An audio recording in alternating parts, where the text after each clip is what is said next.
Ja veieu que aquesta primera taula sobre com s'entenen les violències sexuals avui en dia i els reptes dels feminismes davant aquestes, estem en una taula de luxe. Aquí tenim la Montse Pineda, de Creació Positiva, la Raquel Escorriol, de Tamaya, la Estrela Gómez, de Hágame, de Galícia, la nostra invitada que ve de més lluny, i la Ivana Soto, del col·lectiu feminista de Poble Sec. Amb totes elles estarem parlant aleshores d'aquests reptes, de com s'entenen per una banda i quins són els reptes que tenim. Simplement per introduir la taula volia recordar, com també ara ho ha fet la Montse d'alguna manera, que estem en un moment en què sembla, o ha semblat a nivell global, que hi ha moltíssima atenció sobre les violències sexuals, que arran d'alguns casos de molt alt perfil mediàtic que s'han denunciat, abusos reiterats comesos per determinats homes amb molt poder, sembla que de sobte ja es pot parlar. És com si s'hagués trencat per fi el qüestionament de les dones i que les dones tenen permís per explicar i denunciar la violència que han patit. Mentre per una banda hem de reconèixer això i valorar-ho molt i veure més que està molt bé que cada cop més dones puguin obrir la violència i com a mínim denunciar-la obertament i fer que els homes que les han comès en siguin responsables per això. També estem enfrontades davant aquestes denúncies amb tota una resistència i un risc de retrocessos fins i tot, mitjançant totes aquestes altres opinions que comencen a sorgir i que s'expressen en els mitjans de comunicació, posant en dubte aquesta moda, etiquetant aquestes denúncies com una mena de moda, i posant de nou en dubte la paraula de les dones, programes a la tele, com deia la Montse, però també columnes d'opinió, etc., i que d'alguna manera insisteixen en posar en dubte la paraula de les dones.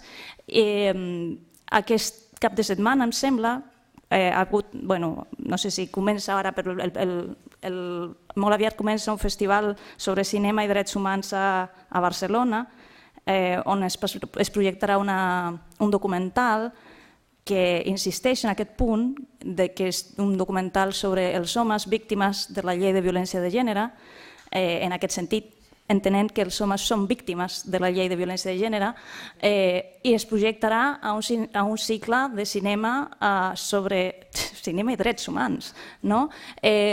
Això és un exemple més de com no podem assumir que els drets, malauradament, els drets de les dones històricament i fins ara no són drets que tinguem mai com guanyats i que ens podem sentir tranquil·les de que ja tenim uns avenços que ja estan assegurats, sinó que cal seguir perquè estan subjectos permanentment a un qüestionament i a un risc de retrocés. El discurs de les denúncies falses, encara que cada cop tenim evidència dels informes que diuen el contrari, els informes de la Fiscalia, etc., doncs, segueixen apareixent documentals, opinions, etc., instal·lats en el discurs social que diuen el contrari. Aleshores, estem en un terreny en el que encara ens costa molt aconseguir les garanties de que es respecti el més bàsic, que és el dret a tenir una vida lliure de violències. És que no estem demanant tant, estem encara en un nivell molt bàsic. I l'altra cosa que també que volia recordar al començar aquesta taula és simplement el que també deia la Montse, el 25 de novembre, que és la data arran la qual estem organitzant també aquest fòrum i moltíssimes altres activitats. El 25 de novembre, des del seu inici, mai ha desvinculat la violència política de la violència de gènere. La violència política també és violència de gènere, també és violència contra les dones. Des de l'assassinat de les germanes Mirabal a la República Dominicana, assassinat polític, i és el dia que commemorem les violències envers les dones. En aquests dies en què veiem molt clarament com estan vinculades les violències polítiques i les violències de gènere, doncs està molt bé recordar que no és una cosa excepcional aquesta vinculació, sinó que aquesta vinculació hi és sempre. Aleshores, comencem aquesta taula amb la primera intervenció de la Ivana Soto, del col·lectiu feminista del Poble Sec.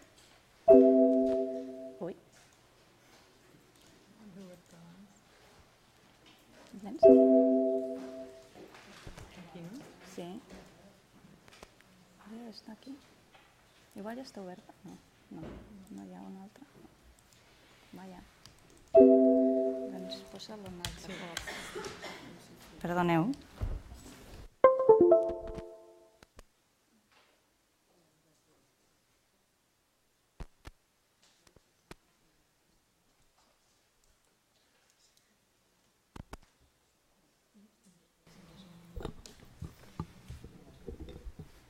Hola, bon dia a tots i totes. Jo sóc la Ivana Soto, vinc del col·lectiu Poble Sec Feminista, que portem 3 anys treballant al voltant de com prevenir les violències masclistes en l'entorn de la festa major del barri. I avui la idea és... dividiré la meva exposició en 4 parts. La primera us comentaré des d'on està plantejat el nostre treball comunitari que estem fent al barri. Després faré especial incidència en el tema de per què plantegem treballar les violències masclistes des del barri, des del context comunitari, una mica un breu resum de la nostra experiència, per entrar en la nostra proposta, que estem fent ara mateix i què estem plantejant, quins canvis estem plantejant al barri per acabar plantejant els reptes que ens proposem. Llavors, per començar, com tots i totes sabeu, vivim en una societat heteropatriarcal en la qual els homes ocupen una posició, les persones socialitzades com a homes ocupen una posició de poder. Aquesta construcció social del gènere el que crea és una desigualtat i el que fa és reproduir violències, violències masclistes de diferents tipus, entre elles les sexuals. I una expressió d'aquestes violències, primer de tot deixar clar que quan parlem de violències nosaltres les entenem com un continu, no separen les violències sexuals de la resta de violències perquè entenem que l'arrel és el sistema patriarcal i aquesta socialització de gènere. Llavors, això, com diem, el que genera és aquestes violències i això ho evidenciem no només a través d'expressions visibles de violències, que potser tots i totes consensuen que són violències, certes agressions sobretot físiques, sinó altres expressions que són normalment silenciades, incivilitzades i fins i tot normalitzades, com per exemple l'assetjament. I un exemple d'això és la divisió sexual de l'espai. I vull fer sobretot èmfasi en el tema de la percepció de la por, de com a partir de la socialització diferenciada del gènere percibim els espais i sobretot a la nit, que és el que nosaltres més treballem, l'entorn d'oci nocturn. Entenem que això també és violència, com el fet que, per exemple, per tornar a la nit les dones lesbianes i trans haguem de canviar els nostres recorreguts per arribar a un lloc. Entenem que això és una violència en tota regla, que està relacionada amb una restricció de la nostra llibertat. Així com també és una altra expressió de violència que volem posar sobre la taula el tema de l'opinió sobre els nostres cossos, de que hi ha persones que s'apropien i se senten amb l'autoritat de poder emetre judicis de valor sobre les nostres característiques físiques a l'espai públic. I deixar molt clar que les violències sexuals són una altra expressió de com les persones socialitzades com a homes exerceixen aquest poder que el sistema heteropatriarcal els ha atorgat. Llavors, deixar molt clar que partim d'aquí quan parlem de violències sexuals i de com nosaltres entenem la violència masclista, i això tindrà molt a veure amb com ha anat el nostre procés. Fer un petit resum de la SEC feminista neix el 2015 a partir de l'elaboració d'aquest protocol a partir d'un grup de veïnes i en col·laboració amb un conjunt d'entitats del barri, 4 entitats que tenien un interès també en transformar aquesta manera en la que gaudim de la festa. O sigui, no només la idea és transformar la manera en la que ens relacionem, no només prevenir violència, sinó també donar-li la volta a com voler gaudir de la festa i de l'espai públic. Llavors, el nostre objectiu inicial era generar espais on ens puguem relacionar de manera segura, consentida, lliure i horitzontal. I el 25 de novembre l'Ajuntament ens vam guanyar aquest premi contra les violències masclistes que ens va ajudar va ser una empenta per iniciar aquest procés d'alguna manera. A través de la coordinadora d'entitats del barri vam anar fent incidència a les entitats que formaven part d'aquesta festa major i vam anar enganxant les entitats amb aquest interès. El primer any van ser 4, ara som 10 entitats adherides al protocol i volem que siguin moltes més i molt diverses. I la nostra acció al barri sobretot està relacionada amb aquesta vinculació, aquesta formació i adhesió de les entitats del barri per seguir construint i seguir pensant juntes com voler fer la festa, que és de totes, i això a nivell de barri i després també a nivell de treball conjunt amb altres col·lectius i moviments feministes que hi ha a la ciutat, diguem que ho estem fent a 2 nivells, un més local, un altre més a nivell de ciutat. El protocol neix amb 2 eixos, o sigui, té 2 eixos que el vertebren. Per una banda, la resposta col·lectiva i la corresponsabilitat, perquè com he comentat al principi, si entenem que això és una problemàtica social, entenem que l'hem de treballar des del barri i entenem que ha de ser un codi comú que ha d'estar compartit per totes i que entre totes, o sigui, totes les persones que volem gaudir de la festa ens hem de fer responsables, corresponsables del que està passant. Llavors és la idea d'aquesta llavor feminista, anar-la extenent a totes les entitats que fan festa major al barri i que entre totes assumim aquesta responsabilitat. I per una altra banda tenim l'objectiu apoderament, que vol dir que aboguem per l'autodefensa feminista, que això vol dir conèixer els nostres propis límits i també aprendre a posar aquests límits que l'educació masclista i el sistema heteropatriarcal ens ha negat històricament a dir el que volem. Llavors, conèixer aquests límits, exercir-los i que això també estigui recolzat pel barri, acceptar que una dona pugui prendre la decisió de voler defendre's per ella mateixa. I el tema del consentiment afirmatiu, que sempre diem no és no, però no només no és no, sinó que volem dir que només un sí clar i afirmatiu és un sí. No baixar el cap no vol dir que sí, i com incidir molt en aquesta idea de que només un sí és un sí, pel que fa al consentiment i a les relacions sexuals. I a qualsevol tipus d'interacció sexual. Llavors, tot el procés i el protocol està plantejat des d'aquí, però la realitat que ens trobem a la festa major, i no només al Poble Sec, sinó l'entorn en general, l'entorn d'oci nocturn, és que, com ha comentat la Montse a la benvinguda, ens trobem en que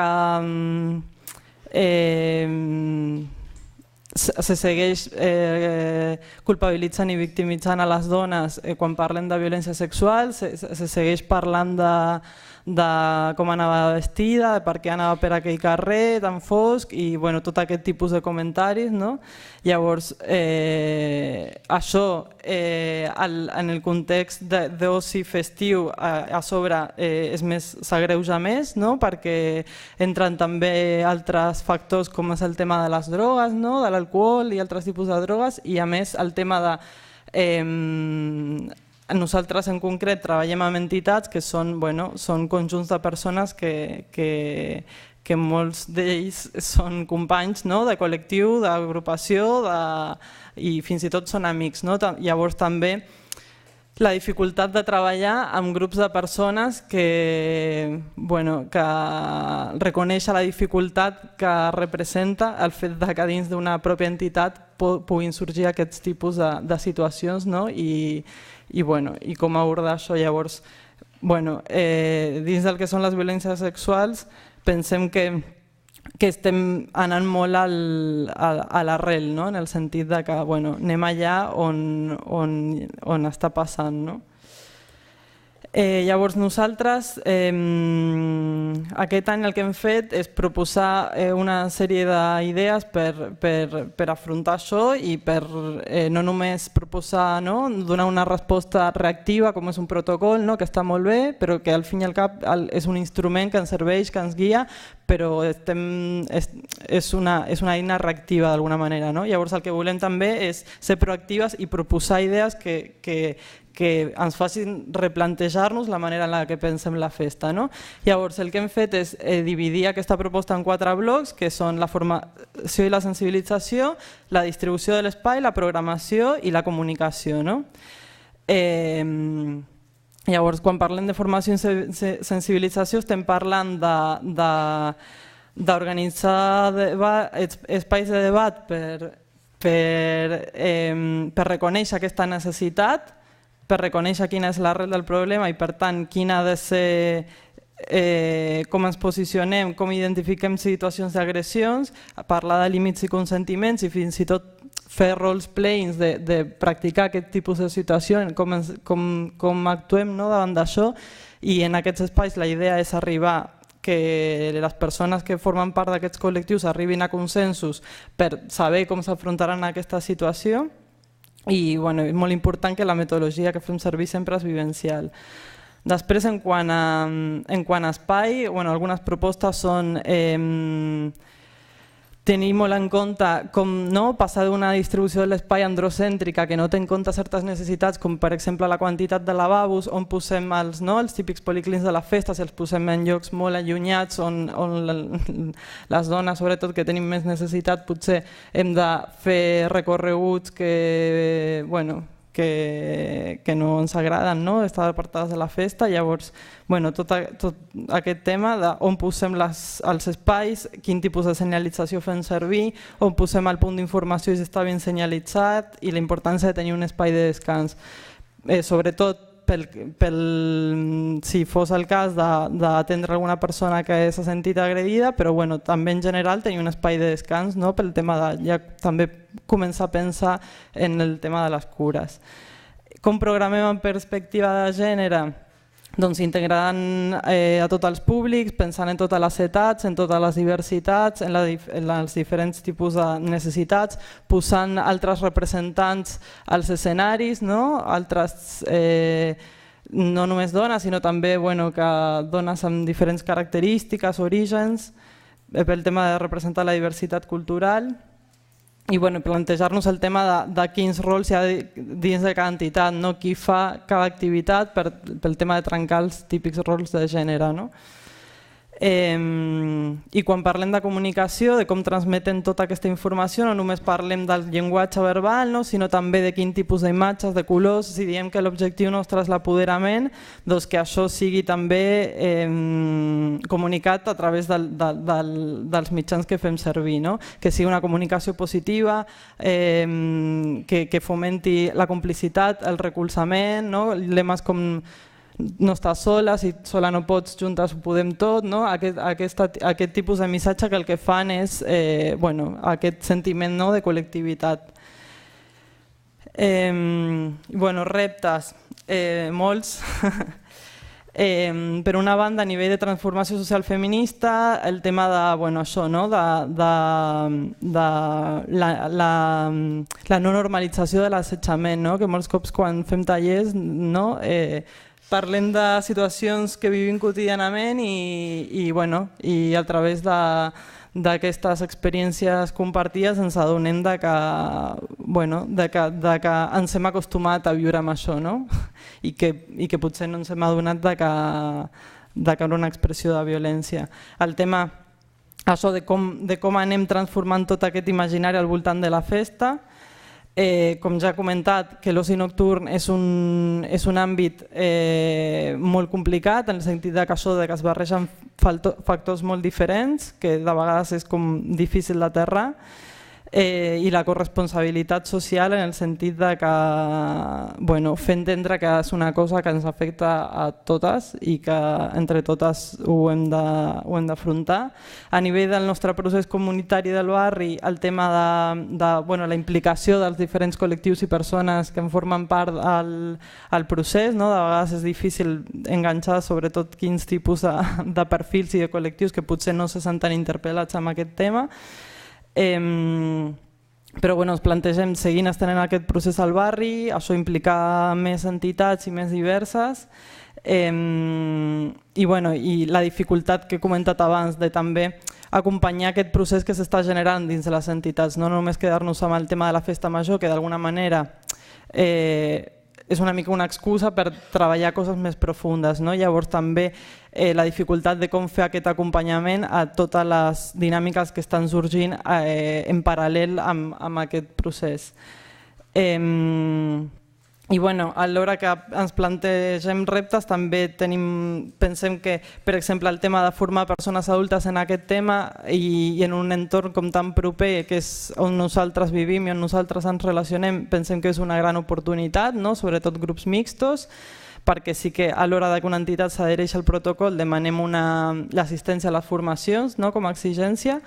També veiem l'oportunitat d'ampliar aquestes xarxes socials i comunitàries al barri que ens poden servir per treballar, també incloent la perspectiva interseccional diferents eixos de desigualtat, llavors aprofitar aquests espais compartits per treballar tot aquest tema però en profunditat.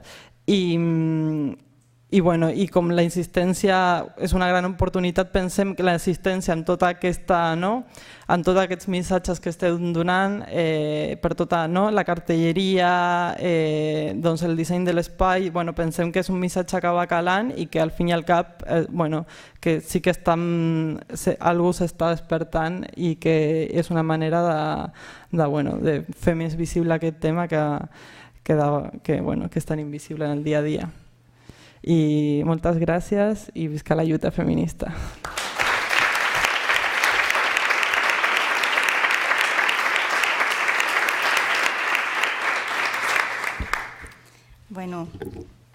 Moltes gràcies, Ivana.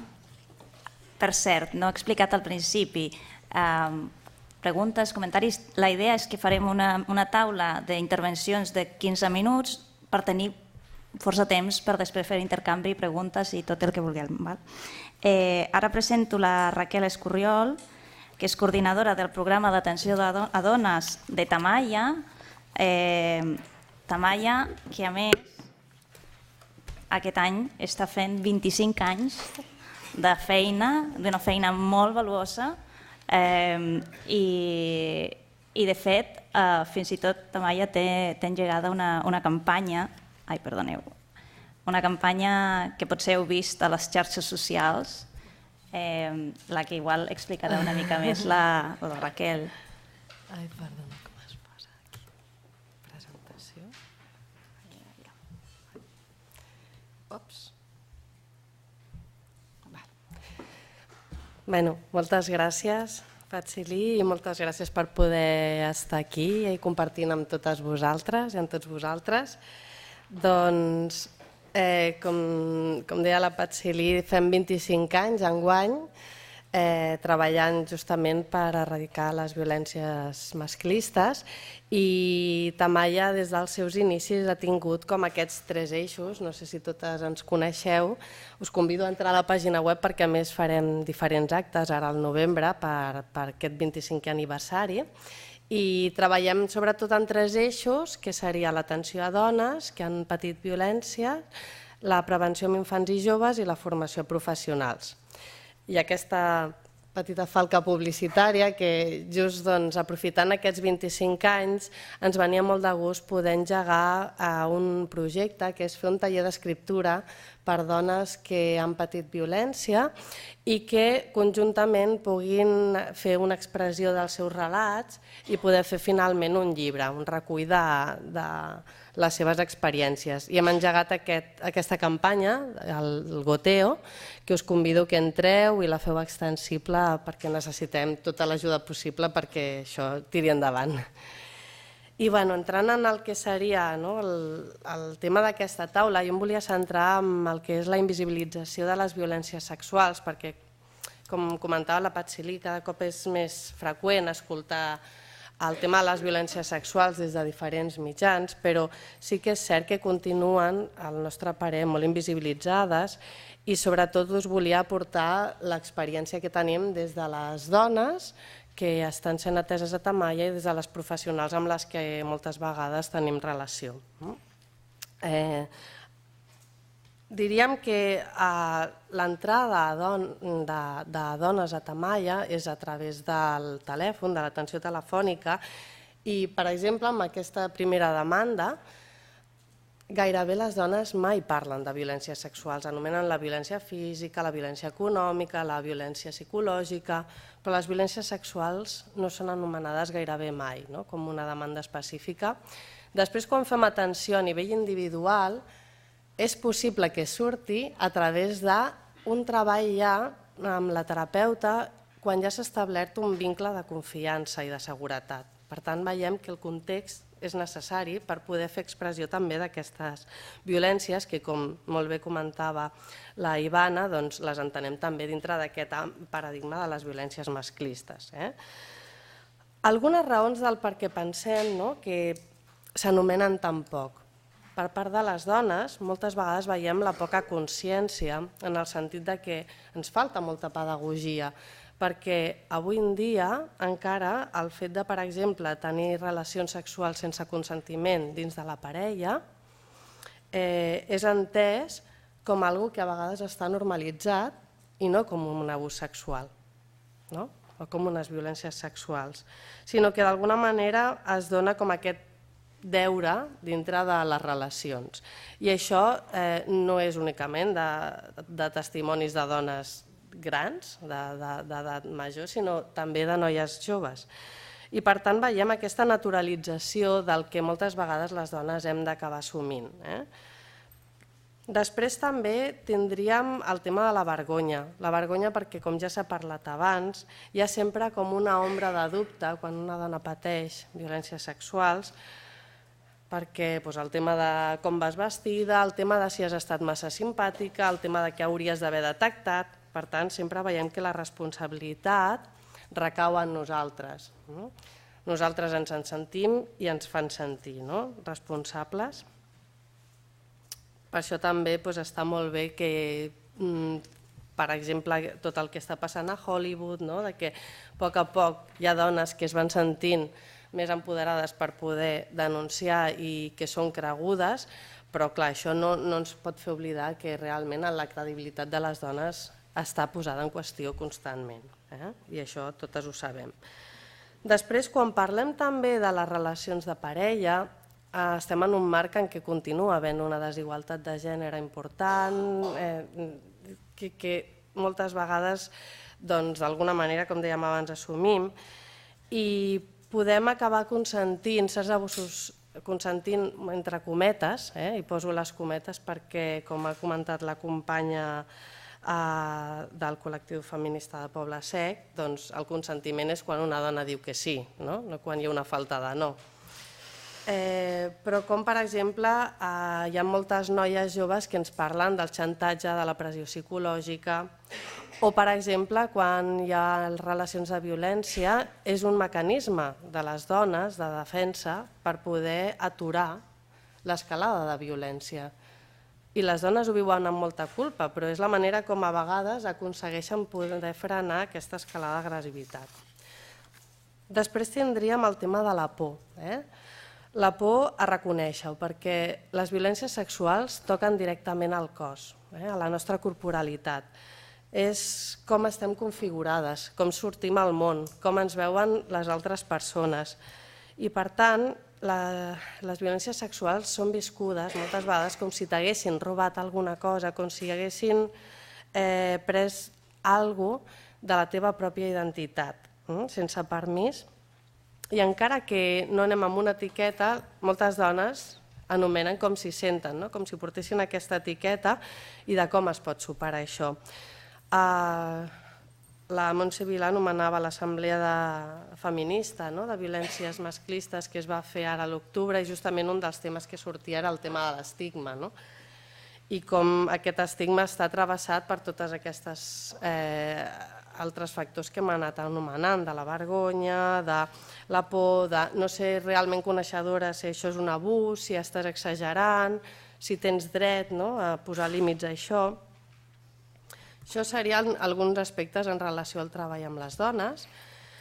Després tenim els professionals i les professionals, que hi ha molta dificultat de detecció. Us poso un exemple, que és el del Síndic de Greuges de Catalunya del 2016, en què parlava de com la violència sexual en infants i adolescents és objecte encara d'ocultació perquè realment hi ha una por a l'escàndol, al rebuig, tant familiar com social, i veiem justament que les dades de prevalença estan molt llunyanes a les dades de detecció dels serveis, contrasten moltíssim. És a dir, que es detecta molts pocs casos pels casos que hi ha. A la nostra experiència, quan fem formacions, per exemple, veiem que hi ha moltíssimes resistències en reconèixer que, per exemple, hi ha homes que abusen dels seus fills i filles quan hi ha casos de violència a la parella i que és un contínuum de l'abús perquè d'alguna manera és imposar aquest poder de l'home per sobre dels membres que considera més vulnerables de la família, que considera que han d'estar sota el seu domini i el seu control. Falta molta formació, per tant, en molts àmbits, en l'àmbit judicial, però també en el policial, en la salut, en l'educació en el lleure, formació per poder detectar, formació per poder intervenir i també formació que ens ajudi a qüestionar-nos els esquemes que tenim en relació a la desigualtat de gènere i l'ús de les violències com a estratègia per continuar en aquest lloc de privilegi. També volia recollir, disculpeu, m'he oblidat del Power, a la Rita Segato, en com, per exemple, parla del fet de tots aquests casos que també han estat molt mediàtics, de violacions en grup, etc. I com s'està posant sobre la taula que no té a veure amb una patologia, no té a veure amb problemes personals dels homes, sinó que té a veure amb una cultura dels mandats de la masculinitat i com moltes vegades aquesta virilitat requereix que els homes es posin per sobre de les dones i fins i tot s'apropien del cos de les dones. No podem perdre mai la perspectiva social en relació a tot això. I això ens enllaça en que si parlem de violències sexuals, què passa amb el col·lectiu dels homes, que no han de ser monstres, perquè a vegades ens esperem com si haguessin de tenir algun perfil en específic, sinó que simplement són homes que no estan qüestionant el seu lloc de privilegi i el dels seus companys, i que també moltes vegades fan servir certs mitjans per mantenir aquest privilegi. Per exemple, els joves, quan fem tallers de prevenció de violència i parlem de la violència sexual, únicament entenen la violència sexual com la violació. i és la violència que anomenen. Però, en canvi, què passa amb totes les altres violències sexuals sistemàtiques que pateixen les noies en el seu dia a dia, com són els comentaris al carrer, els tocaments no desitjats, la mirada que envaeix el cos i fa ser violentada sense que ningú reaccioni, perquè a vegades, com que no hi ha una violència física, doncs sembla que no hagi de ser tan greu. L'altre dia ens posaven, una professora ens posava un exemple de com ella, quan era petita, feien una espècie de passadís en la que els nois es posaven a banda i banda i les noies havien de passar i tocaven a les noies, i com ni professorat ni personal adult feia cap tipus d'intervenció. Per tant, com tenim normalitzades aquestes experiències a vegades. Per no acabar únicament amb aquesta part de la invisibilització, sinó que també és necessari posar paraules i anomenar les violències sexuals, volia compartir amb vosaltres algunes coses que a nosaltres ens serveixen.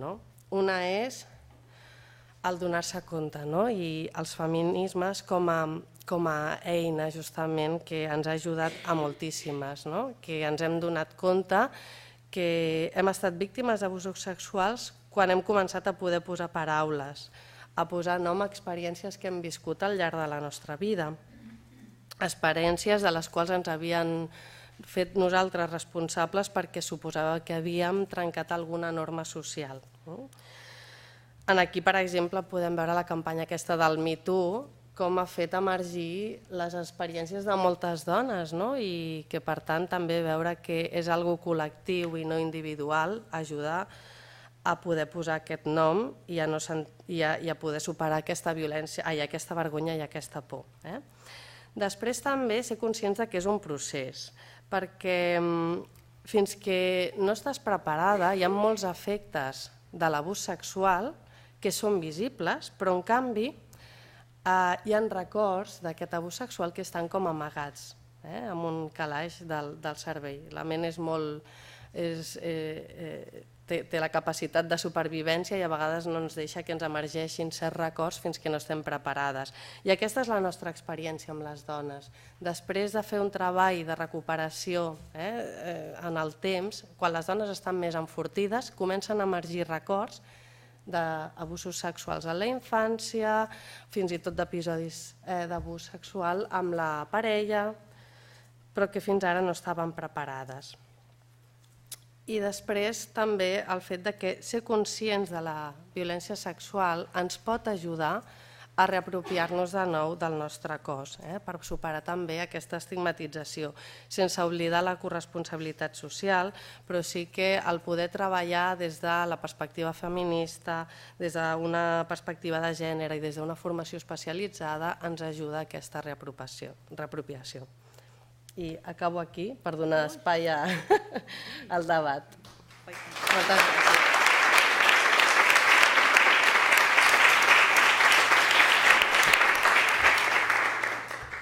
Bueno, moltíssimes gràcies, Raquel. Tantíssimes coses interessants que anirem comentant després. Ara us presento la Estrela Gómez. La Estrela ha vingut des de Galícia. L'Estrela és coordinadora de l'Associació Gallega contra el Maltrato a Menores i igual potser heu sentit parlar d'Àgame perquè diverses entitats hem estat fent molt de ressò d'una campanya que van engegar per denunciar, i de fet ho van fer, una denúncia al Parlament Europeu per l'incompliment de l'estat espanyol de les directives europees en relació a la protecció de les víctimes i en particular de nens i nenes davant la violència sexual pels casos en què es denuncien violències sexuals contra menors i sobretot quan es denuncien casos de violències sexuals en el marc de denúncies prèvies de violències de gènere. Estrela. Gracias. Estaba intentando poner esto en pantalla completa. Yo creo que es... Aquí es ver...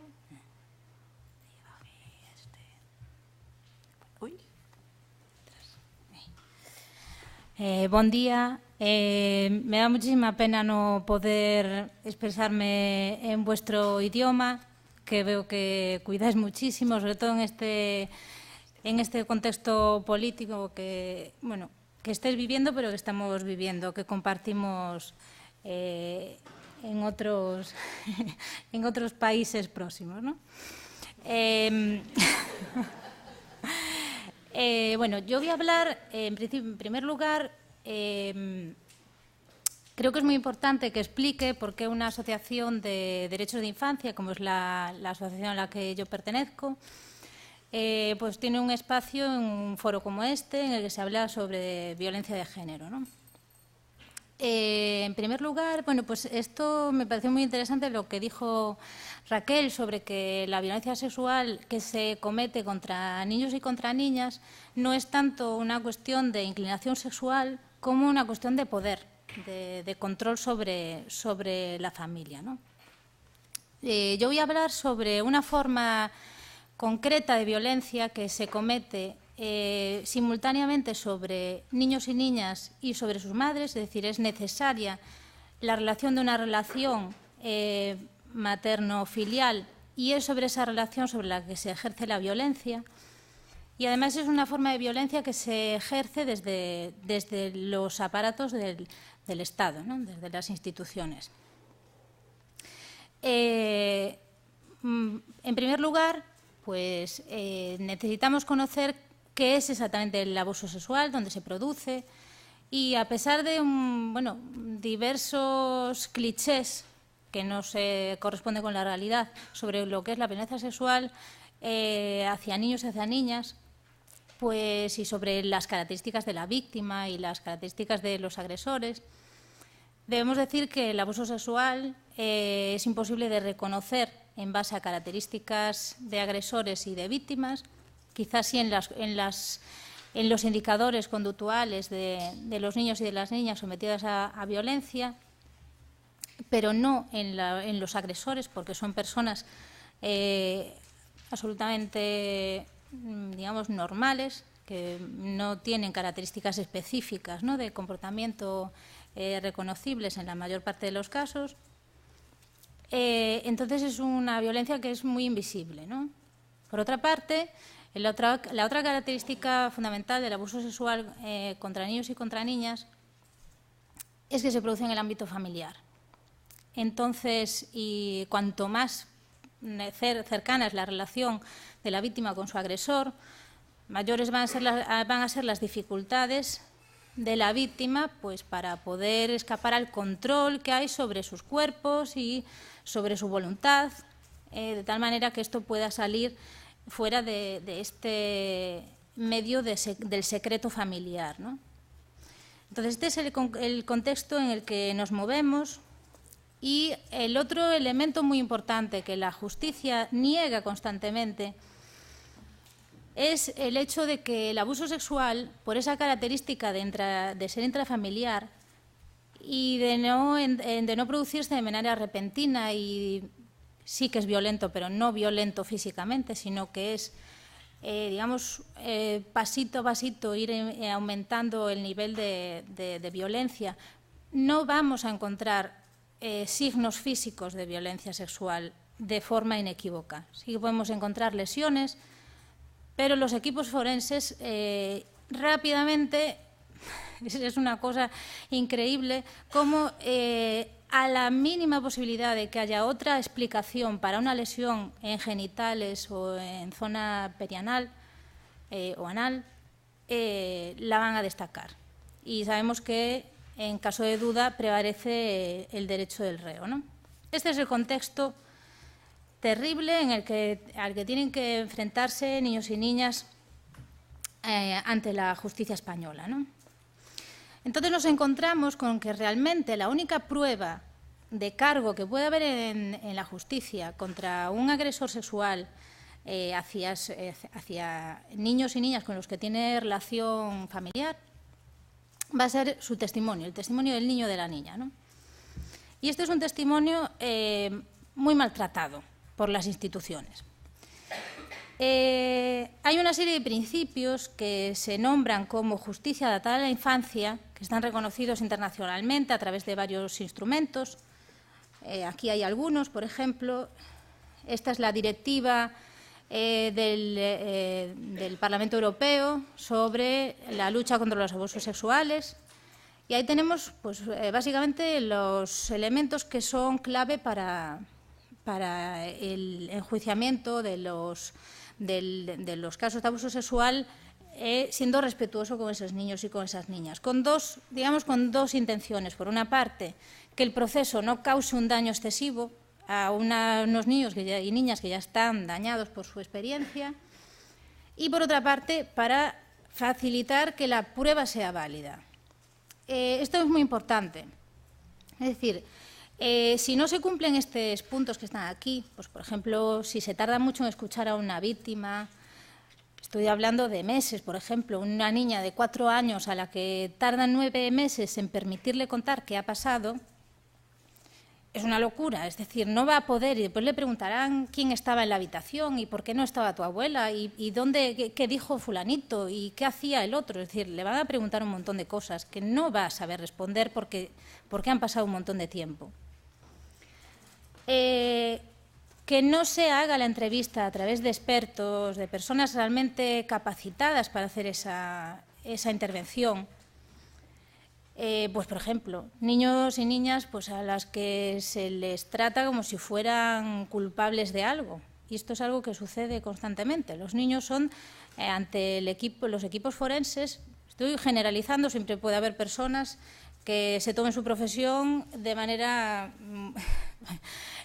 pues eso, con vocación y haciendo su trabajo. Pero lo general no es lo que vemos. Lo general es que exista, pues, una oposición por parte de los equipos técnicos a escuchar y empatizar con el niño o niña víctima de abuso sexual.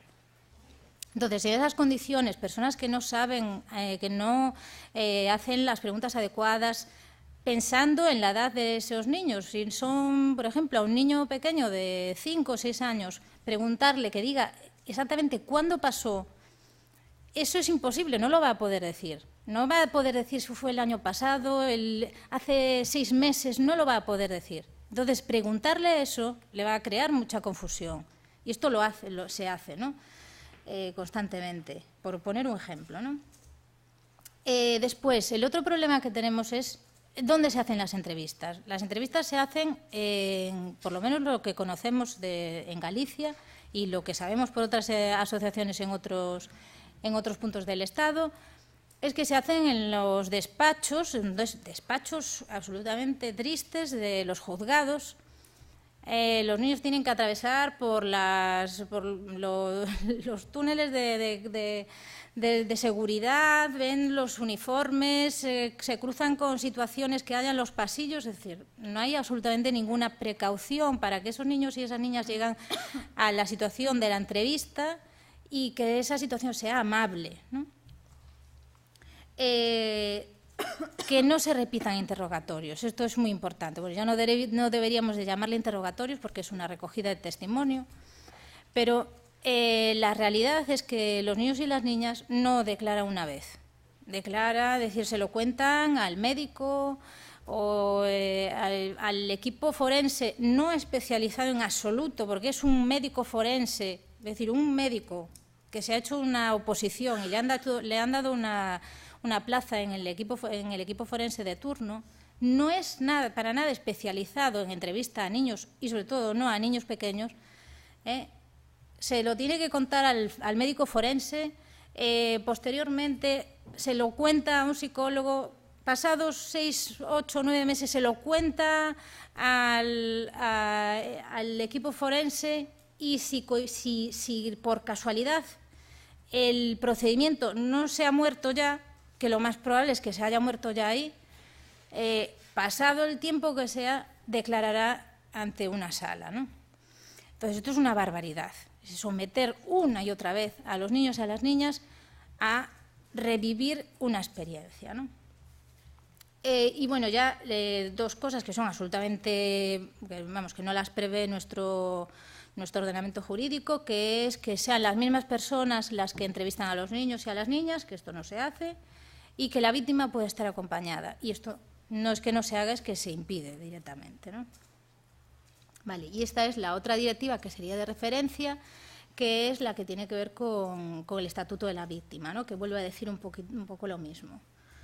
En el año 2015 se produjo un cambio legislativo en el Estado, pero bueno, los principios que enunciaban las directivas europeas vemos que están modificadas, porque no dice que se hará, sino que se podrá, lo cual tiene un significado bastante importante en el ámbito jurídico, porque aunque pueden hacerlo los jueces, pueden no hacerlo también, y de hecho no lo hacen, ¿no? Y hay, claro, todo esto que estamos hablando tiene que ver con cuestiones materiales o con cuestiones profesionales, ¿no? Pero hay un aspecto que no contempla ninguna de estas directivas, que en cambio sí contempla el Comité de Derechos del Niño y de la Niña en su observación general número 12, que expone más pormenorizadamente el artículo 12 de la Convención, que son aspectos que tienen que ver con la predisposición de la persona que escucha al niño o a la niña. Es decir, son cuestiones de tipo humano, ¿no? No materiales ni profesionales, ni de formación, ¿no? Y esto es muy difícil, porque ¿cómo normativizamos que el profesional o la profesional que está delante de un niño o niña víctima pues lo hace atendiendo a este principio, ¿no?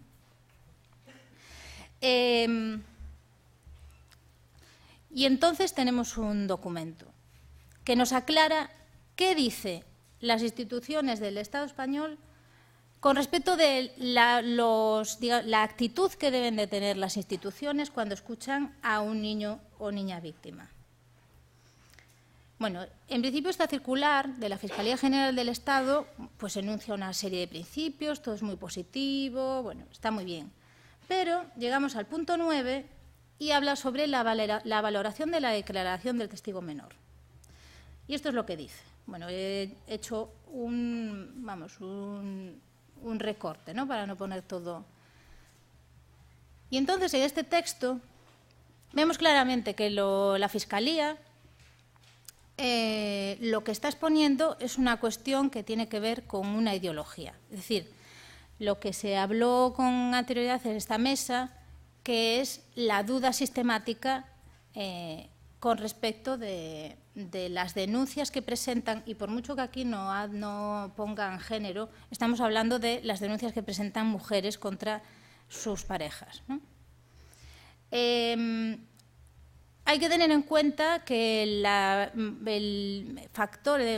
agente social que denuncia abuso sexual a nivel estatal, estatal y mundial, es la mujer, es decir, es una madre.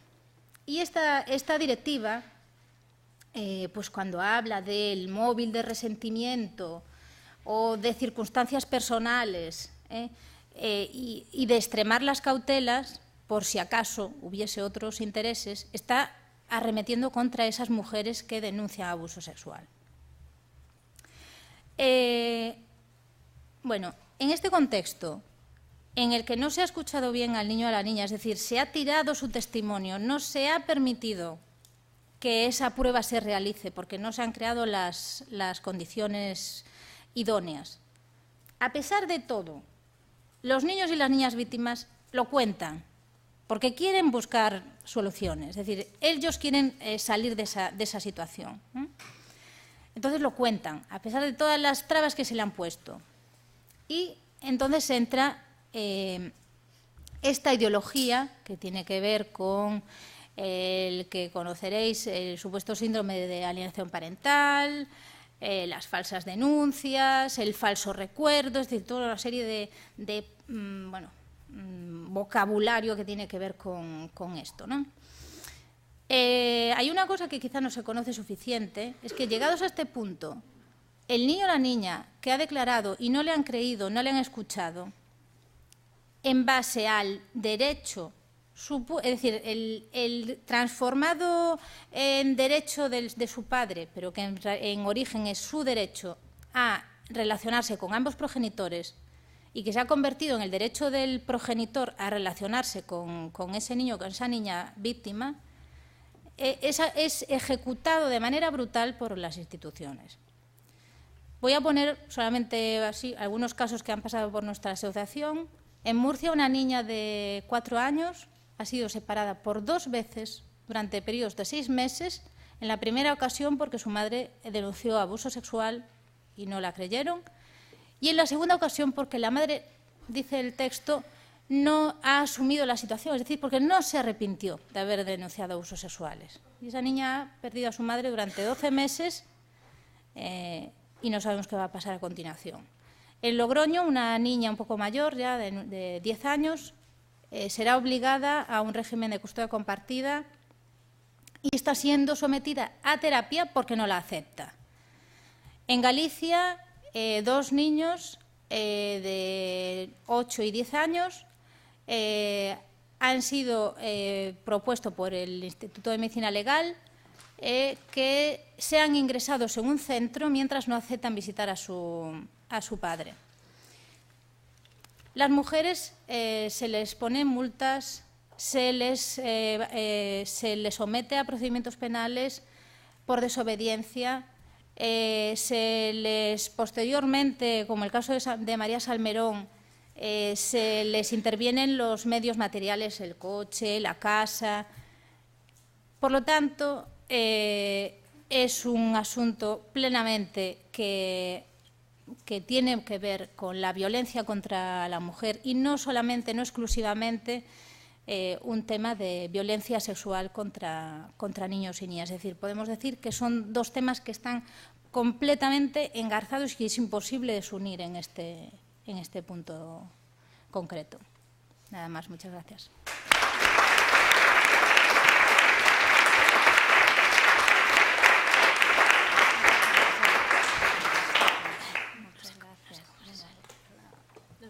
Bueno, solamente quería decir, queríamos dejar este libro para la organización, que lo hemos editado el año pasado.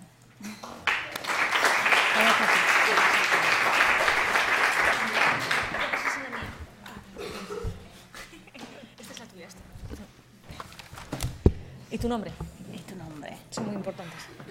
Bueno, muchísimas gracias, Estrella. Creo que ha sido, bueno, muy importante. Y antes que me olvide, y algo que tiene que ver también con lo que has presentado, hay un estudio que se hizo en Cataluña hace un año, me parece, bueno, no tengo ahora el dato exacto, pero es analizando los resultados de denuncias por violencias sexuales, distintos tipos, contra menores de edad, se llegaba a la conclusión, bueno, analizando simplemente los datos estadísticos, es que uno de los factores de éxito de los casos, es decir, de que pudieran llegar a juicio, era que la denuncia no fuera interpuesta por la madre.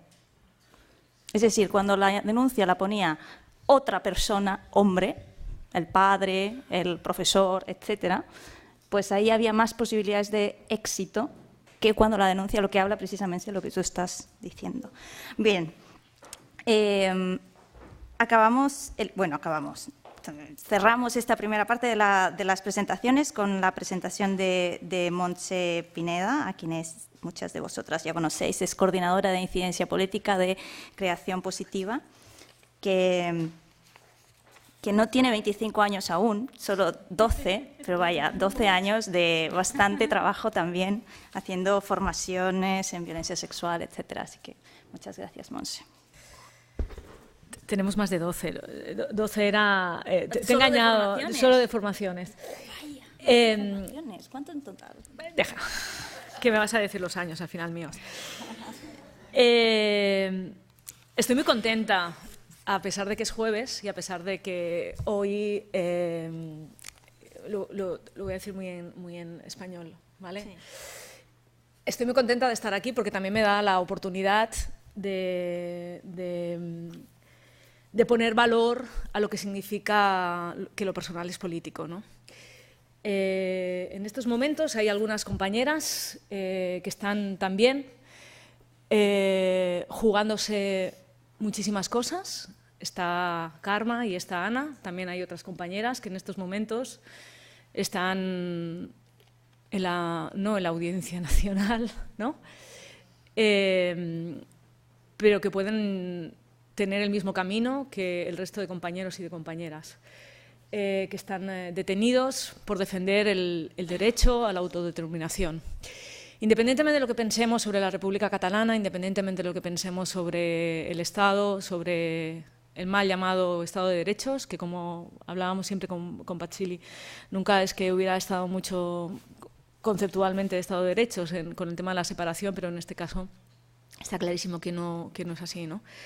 Creo que no es un momento para olvidar no solamente a las presas y a los presos políticos, sino el compromiso que tenemos la gente que defendemos los derechos humanos, que no podemos invisibilizar y que no podemos dejar de denunciar, que efectivamente si nos tocan a una, nos tocan a todas, y que lo que está pasando en el Estado español es una vulneración clarísima de derechos humanos.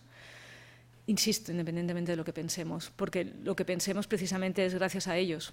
El hecho de que cuando alguien pueda expresar, como ellos han expresado, su voluntad de creer que podíamos tener una Cataluña mejor o no, pero en todo caso que pudieran pensar eso, creo que es importante que le demos valor, que esos derechos civiles, esos derechos políticos también tienen que ver con los derechos sexuales, ¿no?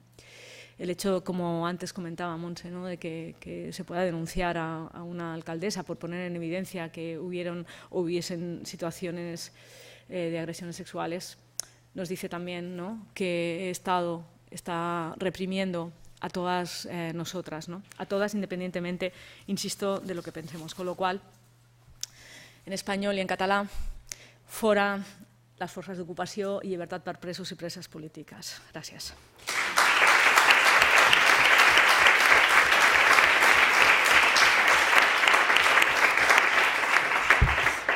De fet, seguiré parlant d'impunitat, perquè parlar de violències sexuals és la història de moltes de les impunitats. Quan la Patxili em va dir vine, jo li vaig dir per suposat, no? Tenint en compte que em va dir vine i vine a parlar sobre violències institucionals, violències estructurals, no? Vine a posar en evidència que quan estem parlant de violències sexuals no estem parlant exclusivament o no estem parlant exclusivament de l'execució del poder d'un home contra una dona, sinó que estem parlant bàsicament de l'estructura del sistema patriarcal. Perquè quan estem parlant de violències masclistes, moltes vegades ho posem en l'enfocament, com han denunciat les companyes, amb aquestes situacions de violències, de por, etcètera, que moltes vegades no incorporem que aquest tipus d'expressions, aquestes dificultats de poder donar-te compte que has estat agredida, que has estat assetjada, precisament té a veure amb què és l'arrel del sistema. Perquè efectivament moltes de vosaltres m'heu escoltat fins a la sacietat de dir que les violències sexuals són l'eix fonamental del sistema patriarcal. Són el que configura en aquests moments el sistema patriarcal. Per això és tan difícil poder donar-li visibilitat, però també per això és tan difícil que tota la configuració jurídica, que tota la configuració de serveis, que tot el model realment pugui donar resposta a aquesta violència. Bàsicament perquè, insisteixo, és l'eix que sustenta el sistema patriarcal. Per tant, quan estem parlant de violències sexuals estem parlant d'una impunitat legitimada, que és necessària i imprescindible perquè puguin donar-se lloc a altres tipus també de violències. Hi ha tres eixos que crec que són rellevants per entendre la magnitud d'aquesta situació, que tenen a veure amb les violències sexuals, que té a veure precisament amb el fet d'aquesta naturalització.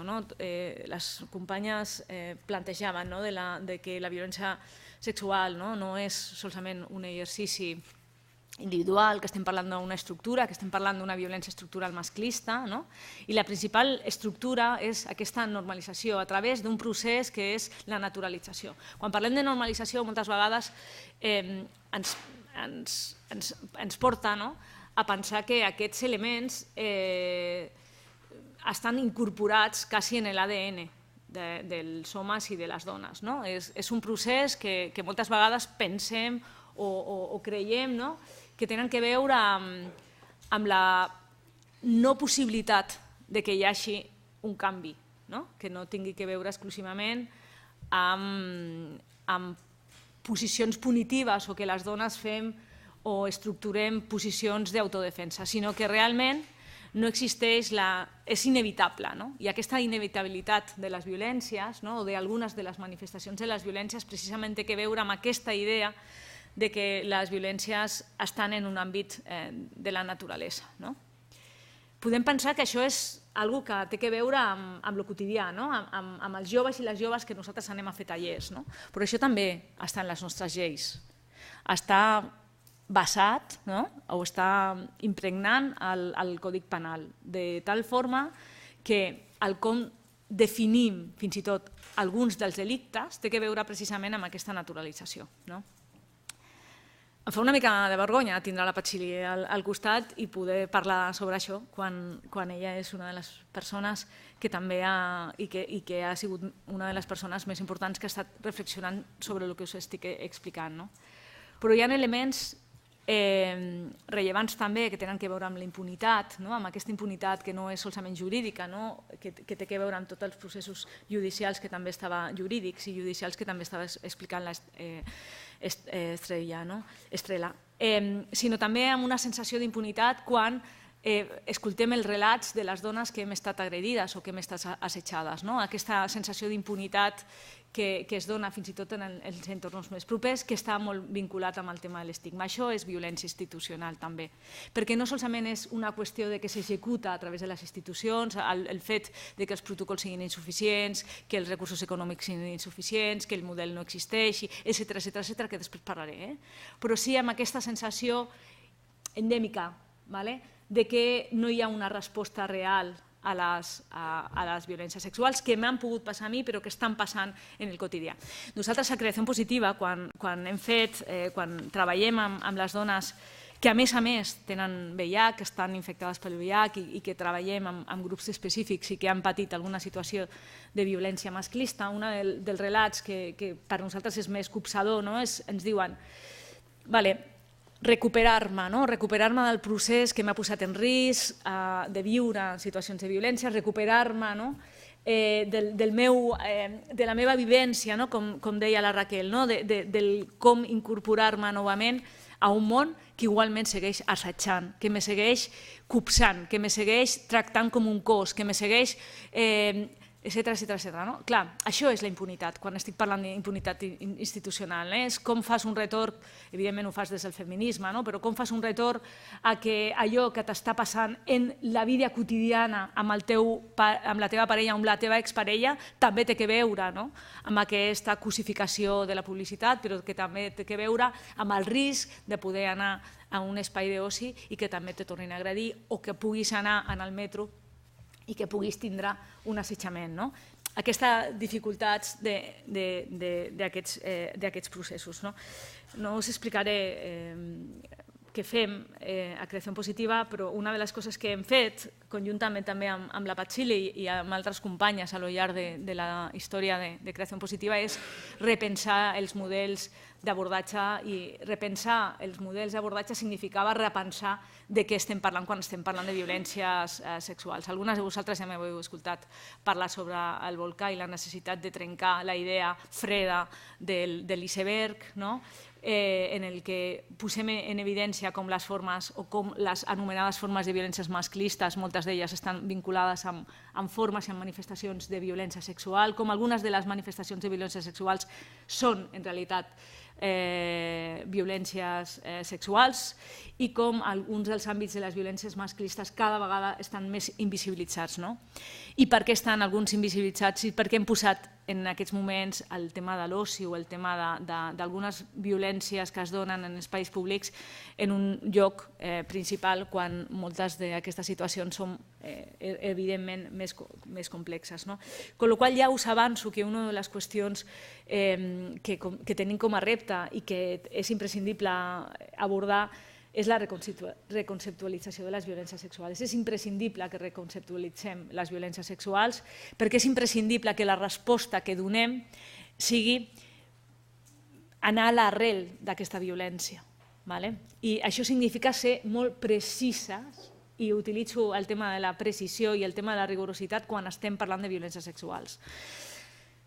El fet, per exemple, de quan estem parlant de situacions abusives o quan parlem d'abusos sexuals és un model que hem incorporat dintre del nostre llenguatge, un model jurídic, és un model legal articulat en un còdic penal que és patriarcal i que l'únic, y me puedes corregir, Pachili, el único objetivo que tiene el Código Penal es mantener el orden. Quiero decir, els còdics penals el que fan com a instrument de l'Estat és dir el que està bé i el que està malament, el que és tolerable, el que no és tolerable, i fa això, no? És així, senyora jurista? Només el no tolerable. El Codi Penal és només el no tolerable. Només el no tolerable. O sigui, imagineu-vos... Tota la resta és tolerable. Pues eso, tota la resta és tolerable. Però això és molt important, perquè clar, la perspectiva que nosaltres estem utilitzant quan estem parlant, per exemple, de violències sexuals, tenen que veure precisament amb el que no és tolerable per una societat, tenint en compte la descripció que fa. Insisteixo en el tema del concepte d'abusos sexuals. El tema dels conceptes d'abusos sexuals en realitat són agressions sexuals, que la diferència és la utilització de la violència. Però conceptualment, moltes vegades nosaltres no hem incorporat què és un tipus d'agressions sexuals. Clar, per mi sí que crec que és important començar a trencar aquesta idea de que quan estem parlant d'abusos sexuals és una categoria menor, quan en realitat estem parlant d'un tipus d'agressions sexuals, tipificada per abusos sexuales porque no s'ha utilitzat la fuerza. ¿Qué fuerza? La física. Però hi ha algunes de les qüestions, algunes de les consideracions que és molt important anar transformant, perquè tenim fins i tot la nostra llei catalana, que és superxatxi i que és supermoderna i que no sé què, té errors conceptuals que tenen que veure precisament amb una determinada època i que es tradueixen i que tenen una traducció precisament perquè estan en Manaus, o sigui, comen, beben, i jo diria caguen, esto estava grabado, no? Sí, del Codi Penal. I això és important, entendre que aquest tipus de conceptualitzacions són necessàries poder trencar. Us anem a parlar del conveni d'Istanbul, però jo crec que l'Estrela ha posat en el marc que les directives europees normalment no les fem cas. Vull dir que és una broma dir-lo ara, con la situació en la que estamos. Però Europa no nos salva nunca y en todo caso cuando nos salva no la tenemos en cuenta.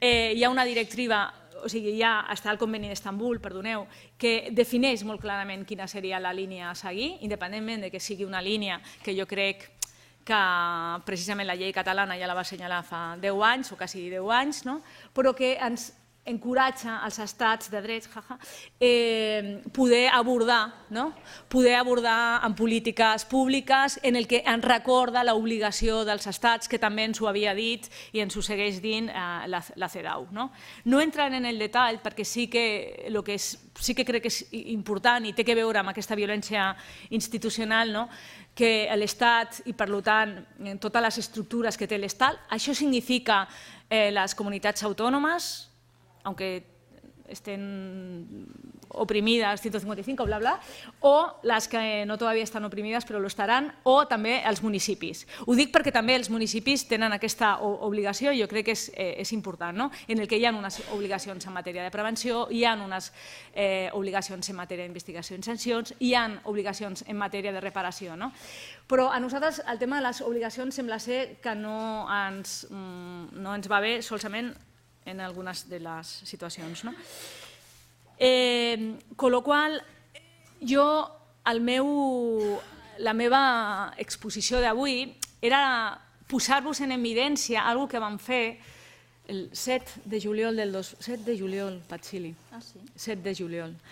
2016, senyora presidenta i de l'Institut Català de les Dones.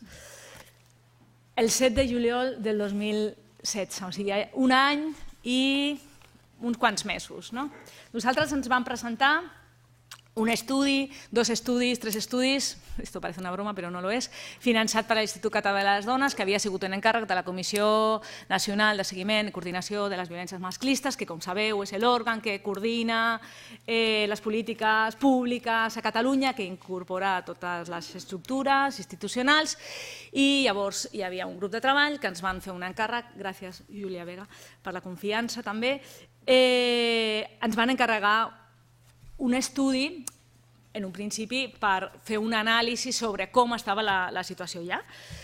He pensat que simplement el que us faré és passar-les, bàsicament perquè veieu que el que vam dir ho teniu penjat en la pàgina web de l'Institut Català de les Dones, però com vam posar en evidència algunes situacions, si em permeteu l'expressió, difícils en aquells moments, perquè estava posant l'enfocament de que hi havia coses que no estaven funcionant, però el que vull posar en evidència és que aquelles coses que no estaven funcionant llavors segueixen sense funcionar a data d'avui.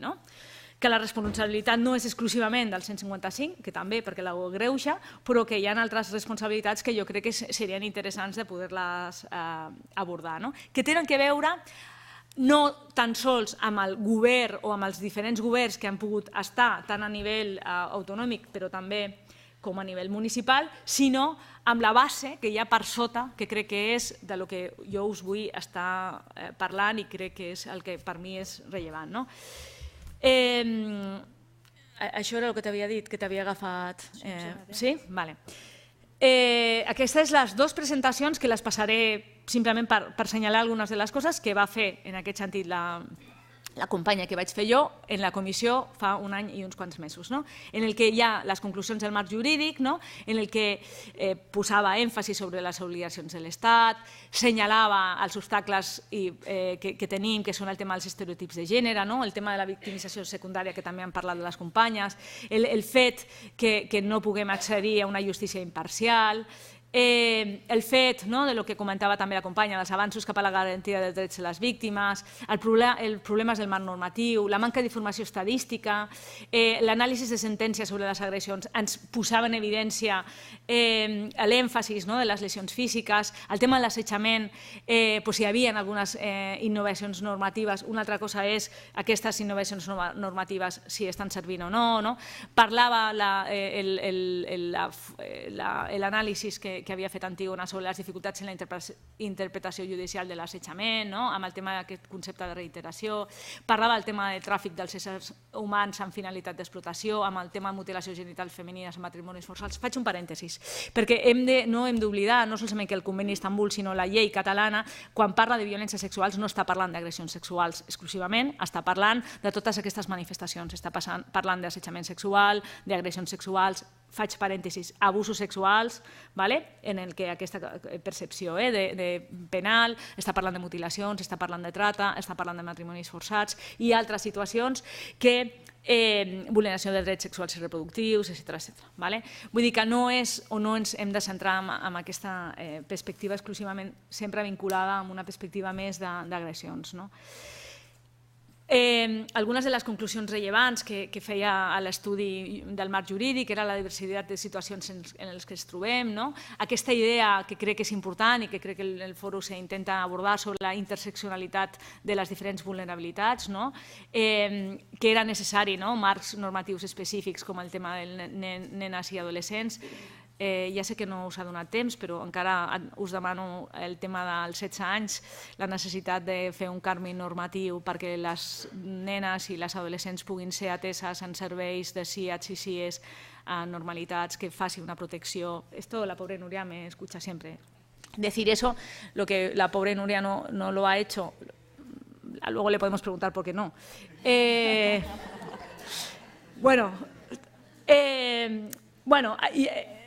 que crec que era imprescindible i era rellevant. No? El tema de les dones grans, imprescindible, no? Que també estan patint, el tema de les dones que pateixen situacions sexuals en la parella, no? Això que estava plantejant la Raquel, con el tema dels estereotips, però això com després impacta, no? En l'atenció a les denúncies, com impacta també amb el tema de les ordres d'allunyament, com impacta en tot el sistema sanitari, com impacta, no? El tema de les dones amb diversitat funcional, que no hi ha protocols específics o els protocols específics són insuficients, el tema de las donas residents a institucions, esto me hace mucha gracia porque institución la mayoría de veces son pisos tutelats o són les presons, no? Nosaltres intervenim a nivell individual i a nivell grupal en les presons amb les dones i aquesta situació és sagnant, no? El tema de les dones treballadores sexuals amb la desprotecció derivada de la criminalització del treball sexual, el tema de les dones migrades, bla, bla, bla. Nosaltres vam fer un anàlisi del sistema, vam fer un anàlisi del model d'abordatge de les violències sexuals. Quina era la conclusió principal? Que no hi havia model d'abordatge de les violències sexuals. Bàsicament, aquesta és una de les qüestions. Tenim una sèrie d'estàndards de serveis que jo crec que van ser importants i que crec que són importants, que tenim que rescatar perquè poden ser útils, però estan en un marc en el que no hi ha uns serveis especialitzats amb qualitat, amb una dotació que realment permeti que la qualitat de l'atenció sigui la que diu els estàndards per al tipus de recursos que nosaltres estem tenint, però també, sobretot, per aquesta pressió estatal sobre què és el que tenim que considerar violència masclista, que jo crec que és important, perquè tenim una llei que és la llei de violència, que nos está dando un marco que no es el marco necesario para poder abordar todas estas situaciones, porque habla de situaciones exclusivamente en la pareja, però ni siquiera recoge todas las situaciones de agressiones sexuales. Tenim uns protocols, que també ho dèiem en el tema de les conclusions generals, uns protocols que s'estan fent fins i tot ara, avui en dia, de violència masclista, que no incorpora la perspectiva de les violències sexuals en sentit ampli, que fa com annexes i no es pot realment fer com annexes, té que haver-hi un canvi de model i té que fer un canvi de paradigma. Un canvi de paradigma que realment reculli totes les situacions que nosaltres creiem imprescindibles, que és, com us deia, un tema important con el tema de la reconceptualització, però també sobre què és el necessari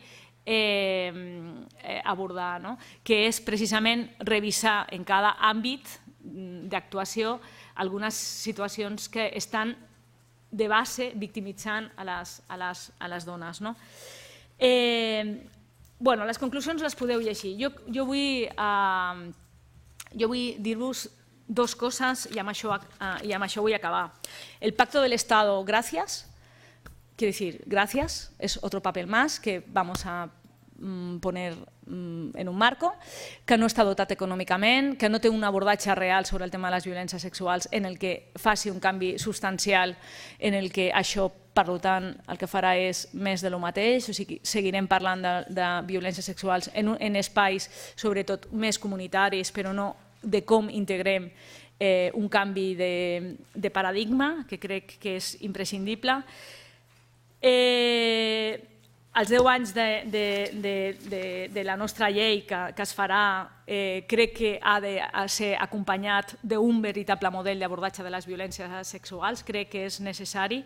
Crec que és necessari pressupostar això. No solament és un problema, el tema, com abans deia la Montse, que les nostres subvencions estiguin paralitzades, independentment de qui és el responsable i qui no és la responsable, sinó si són suficients aquest tipus de model. Perquè el model de subvencions, quan estem parlant d'entitats que estem donant serveis, no és el model. Primer, perquè ens fa subsidiàries d'una perspectiva que creiem que no hauria de ser. Nosaltres som agents transformadors de les societats com a associacions, però que a més volem seguir contribuint a una coproducció de polítiques, con lo cual el tema de las subvenciones, independientemente de que nos las paguen o no, que me temo que no, que eso nos va a poner en una situación de jaque, espero que no, però bueno, en tot cas que ho tinguem en compte, no és tant un per què, sinó què fem en aquest model. No?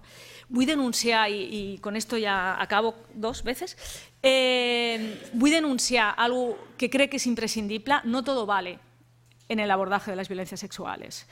Hi ha entitats, hi ha institucions que estan fent formacions sense perspectiva de gènere en situacions d'abusos sexuals a menors, de situacions, i ho dic en aquest llenguatge perquè le deis un poquito una vuelta, però també perquè hi ha institucions que estan legitimant alguns dels discursos, com en el seu moment, i segueix fent-lo a Sant Joan de Déu i la unitat d'abusos sexuals que té, que crec que és imprescindible, que el Parlament de Catalunya va fer una moció molt clara i molt contundent sobre la mala praxis que estava realitzant i tenim una financiació pública en aquest sentit. Crec que és imprescindible posar noms a determinades qüestions perquè si no el que estaríem fent és fer lloc a aquesta violència sexual. Eso también es transformar y eso también es hacer un abordaje real de las violencias sexuales, con lo cual yo creo que es imprescindible.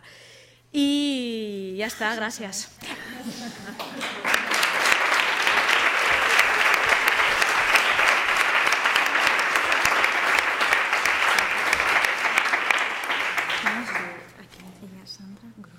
Sandra García.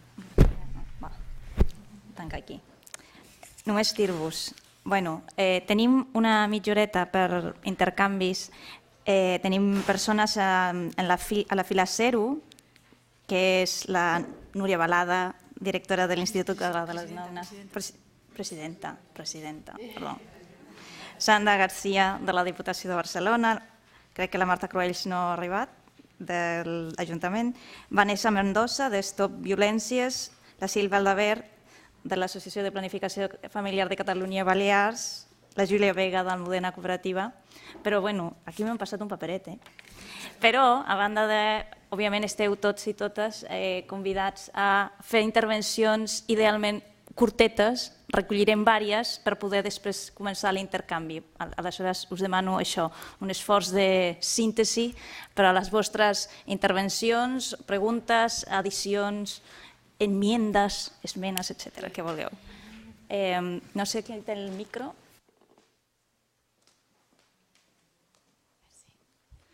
Hola, si se m'escolta. Bon dia. Perdoneu, soc Vanessa de Stop Violències, he arribat tard per qüestions de mobilitat. Perdó, és que estoy detrás del micro i me cuesta. Quan he arribat tard i no he escoltat, no sé de quina organització ets, Estela. Estela? És que des d'aquí a més no llegeixo. Estela és de l'Associació Gallega contra el Maltrato Infantil. Sí? Hágame. Vale. Qui em coneix, jo des d'Andorra sempre intento buscar... M'entens bé, no?, en català? Ah, vale. Sempre intento buscar sinergies. A Andorra estem aquí a 250 quilòmetres, però ideològicament estem a 50 anys de Catalunya i això qui ha pujat a Andorra ho sap, no exagero. I mentre parlaves i explicaves tot això de com s'estan castigant els nens i a les nenes, a Andorra tenim la primera associació d'homes maltractats, dits així, i estan fent una campanya molt forta per castigar mares. I ens trobem amb un centre de menors a base de nens i nenes, amb la meitat amb violències sexuals, la meitat, i amb una tassa de... O sigui, és com un pou, un forat. M'agradaria saber vosaltres com ho feu legislativament a Andorra i Catalunya, també està uns anys llum, però a nivell d'activisme, la resta també, però és que com que m'ha tocat directament perquè tinc bastantes nenes i bastants nens que és que no els pots tocar, els agafa, no és com si els segrestés la pròpia institució i a Andorra encara tenim un agravant que és que no sé com va aquí, que la família que no és la nuclear, que és la de voltant, ni tan sols té accés. Jo tinc una àvia que fa 3 anys que intenta treure una nena de la casa d'acollida, només tenim una a Andorra perquè és molt petit, i no ho aconsegueix perquè legislativament no es contempla que una àvia demani a la seva neta. No sé com ho feu o com ho batalleu, si...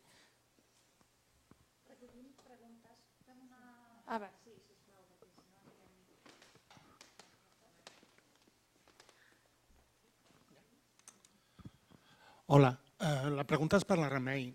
Abans has comentat... Remei? Sí. Perdó, és que no filo ja. Abans has comentat que després d'una situació de, no sé si ho sintetizo bé, de violència sexual, té uns efectes visibles, immediats, però que després van sorgint efectes posteriors d'altres experiències i d'altres situacions similars. Entenc com es pot abordar amb el primer cas, hi ha tot un seguit de protocols, però quan sorgeixen això, que poden haver passat mesos o anys d'aquesta situació inicial, com s'aborda?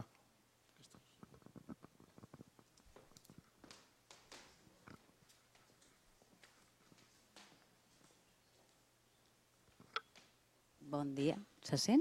Sí, no? Bon dia. Primer de tot, jo soc la presidenta de l'Institut Català de les Dones, com ja m'ha identificat la Montse Pineda, agrair a la Plataforma Unitària contra les Violències de Gènere el fet d'organitzar aquest fòrum, aquest quasi bé congrés, perquè la veritat és que estava mirant les diferents taules i la veritat és que és molt interessant. També agrair a les participants el fet, el suport també a les preses i als presos polítics que tenim i al govern exiliat que a dia d'avui tenim i també que ho condemnin, que no només siguem a les institucions sinó que també les entitats i la societat civil també tinguem aquest suport. I jo agafo la paraula perquè bàsicament no us vull fer cap pregunta, sinó unes reflexions també a tall d'interpel·lació que també m'ha fet la Montse Pineda i que crec que també són interessants i que segurament en podem continuar parlant, però crec que també és interessant de fer aquesta reflexió. Jo he anat apuntant ara mentre parlava la Montse diferents coses. Jo crec que tenim una oportunitat, a veure, més enllà de la situació real i econòmica que estem vivint, que com abans jo no he pogut escoltar la inauguració, però pel que comentava la Montse i les diferents companyes, el fet de tenir unes subvencions bloquejades i bàsicament la intervenció, jo us dic, la realitat és que els projectes que estàvem iniciant a nivell econòmic els hem hagut d'aturar, diferents projectes, per exemple aquí amb el MENA Feminista estàvem portant diferents projectes, però amb moltes de vosaltres diferents activitats que eren molt interessants. Però més enllà d'aquest bloqueig que també ens posa en una situació molt difícil, sí que és veritat que portem anys, jo porto poquet com a presidenta, però molts anys com a directora, però portem diferents anys fent diferents estudis que han de ser una oportunitat, l'estudi que vam fer tant amb la Patsili com amb la Montse sobre les violències sexuals, o un que no n'hem parlat, que és l'estudi que abans va elaborar Antígona sobre els recursos de la xarxa de recursos de violència masclista, que ens diuen que sí que és veritat, com deia la Montse Pineda, que el 2008, quan vam aprovar la llei de violència masclista, era una llei molt xatxi, però actualment és una llei que és insuficient i sí que és veritat. Jo no puc dir una altra cosa que sí que és veritat. Ens falten recursos econòmics i ens falten recursos també a nivell tècnic que ens ajudin a tirar endavant un nou model d'intervenció integral. Però jo intento sempre positivitzar els temes i aprofitar aquests estudis per ara tenim un bon moment per elaborar un nou programa d'intervenció integral on es recullin aquestes febleses de la xarxa, que potser uns recursos que es van enfocar en un primer moment molt adreçats a l'àmbit de la parella, que el 2008 era un moment on obríem camp a establir recursos, però que són febles a la resta de tipologies de violència masclista.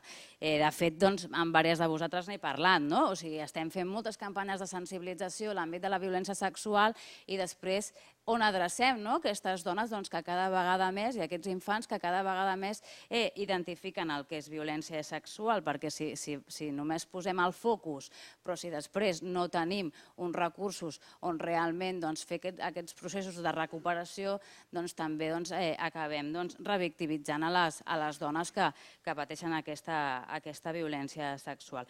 Jo només deixo això com a missatge en positiu. Tenim un bon moment per elaborar un nou programa programa de violència masclista.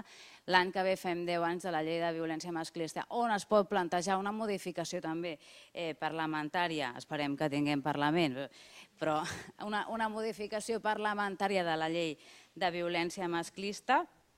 I també aquesta interpel·lació a vosaltres. Ajudeu-nos també les institucions, com ja fa anys que fa la Montse Pineda, anant a picar pedra cada dia al Parlament i col·laborant amb moltes de les parlamentàries i els parlamentaris que estan a les comissions d'igualtat i a les comissions on es pot modificar aquesta normativa, a interpel·lar-nos també tant als poders públics com a la resta dels interlocutors per fer aquesta doble força. Moltes vegades coses que no podem fer des de les institucions, o en concret des de l'Institut Català de les Dones, doncs està molt bé poder tenir l'expertesa i també l'activisme polític que moltes de vosaltres feu dia rere dia. També tenim un Consell Nacional de Dones de Catalunya que també fa aquesta feina, també estratègicament aquesta col·laboració i interès real per poder fer actuacions de forma conjunta. Jo no afegiria res més, però estic a la vostra disposició per qualsevol cosa. Moltes gràcies.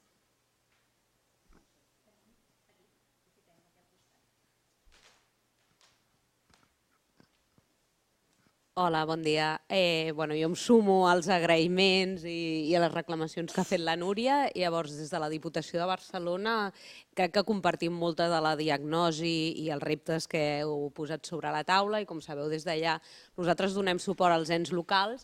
Mentre estàveu parlant, sobretot ara l'última intervenció de la Montse, m'ha vingut al cap una notícia que vaig llegir fa molt poc i llavors la poso sobre la taula per veure si vosaltres teniu més informació, que és que estàveu parlant de les violències sexuals i la reconceptualització que s'havia de dur a terme, i he pensat que fa poc vaig llegir que l'Ajuntament de Barcelona ha elaborat una nova ordenança de convivència on afegeix tot el tema de l'assetjament sexual al carrer. Llavors, era per si teniu més informació que la compartiu amb totes nosaltres, perquè trobo que a poc a poc hi ha ens locals i altres administracions públiques, però hi ha ens locals que realment es creuen el concepte i són feministes i estan aportant el seu granet de sorra dintre de la complexitat en la que ens trobem. Gràcies. No sé si hi ha alguna altra... La Sílvia. Sí, i així aprofitem per després fer una recollida. Hola, bon dia. En primer lloc, he de fer dues coses. Primer, felicitar a la plataforma pel 13 Fòrum, perquè això és tot un èxit. I la segona, perquè m'he promès que des que està passant el que està passant no començaria res, ni cap conversa ni cap intervenció sense demanar la llibertat per les preses i els presos polítics, i crec que ho faig aquí també, ja que m'ha donat l'oportunitat. Jo no puc afegir massa més perquè, a més, ja sabeu que soc fan de totes vosaltres i jo escolto, llavors aprenc, vull dir que no puc afegir massa més del que heu dit. El que sí que crec que des de la part optimista del procés aquest de transformació que se suposa que vivim, és a dir, tenim la part no tan optimista que la vivim cada dia al cos i al carrer i a la ment i a les nostres vides, però la part optimista és que és un moment de transformació. Sigui com sigui, d'alguna manera ens hem empoderat des de la gent, des del carrer, jo crec que amb molta capacitat, per poder generar aquest nou espai que volem construir, que no sabem massa ni com anirà, ni què farem, ni com se dirà, però sí que és veritat que crec que és una oportunitat i a mi m'agradaria que d'alguna manera amb tots aquests fòrums que ens anem trobant, perquè no és ni la primera ni la segona vegada segurament que ens hem escoltat o que ens hem trobat o que ens hem anat complementant idees i aportacions al respecte, doncs crec que hem de fer un espai ja de començar a construir. És a dir, estem d'acord, tot això ho hem diagnosticat, ho hem estudiat, i ara què fem? És a dir, generem aquest espai i que aquest espai sigui constructiu, però constructiu ja de veritat. És a dir, això és el que volem i cap aquí comencem a caminar i consensuem-ho i fem-ho juntes i demés. I per altra banda, jo també insisteixo en que no només vull parlar sempre de tot el tema de violències com a tal, és a dir, de tot el que s'ha de fer en violències, sinó que a mi em preocupa que quan parlem de violències sexuals també m'agradaria incorporar la idea de que ni tenim l'educació sexual obligatòria a les escoles ni el model coeducatiu avui en dia és real i totes sabem que no s'està aplicant enlloc i on s'aplica és cadascú com pot i com fa. Llavors, això, la idea és fem aquest espai, no sé, Montse, ja que tu ets aquí, i Núria, genereu l'espai perquè el que volem és construir, estem d'acord amb tot això, és a dir, anem a fer, com ho fem a partir d'ara? Aquesta era com la meva única aportació.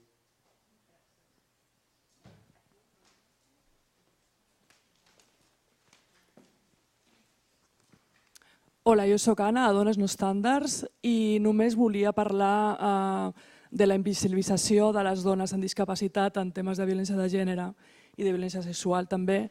I com a data dir que tots els anys quan es parla de les dones que han mort, mai s'especifica quants d'aquestes dones patien discapacitat, eren discapacitades. I res més, era aquesta aportació la que volia dir.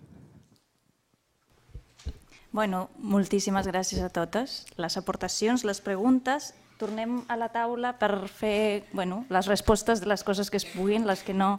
Jo només, i aprofitant que estic aquí amb el micro, ara que parlava la Sílvia és veritat el recordar que no tenim encara una educació sexual, encara la coeducació és una meta, no? No vull parlar d'utopia, però sembla que ens queda lluny. Estava pensant fins i tot com és que hem arribat a una societat on les criatures i la gent adulta tenim molt més respecte, fins i tot davant de certs subjectes, que no davant del cos de les dones. És a dir, estava pensant ara, si jo vinc i agafo perquè tinc fred la jaqueta que està aquí, no esperaré a que ella em digui que no. Ho demano abans. En canvi, el contacte, aquesta idea que tenim tan arrossegada que mentre no digui no o mentre no es resisteixi a la violència ho podem fer amb el cos, amb una persona, ostres, és que vol dir molt, el que tenim molt més respecte de que no et toco les coses teves fins que tu no em donis permís, però amb els cossos no, sembla que no és tan difícil d'ensenyar, per criatures també. No sé qui vol començar. Estrela? Estem en aquest ordre. Creo que es importante esta última intervención de qué hacemos ahora, ¿no? Y de hecho también tiene que ver con la primera pregunta, porque es cierto que hay un movimiento ahora mismo de colectivos de hombres que se autodenominan maltratados por la ideología de género.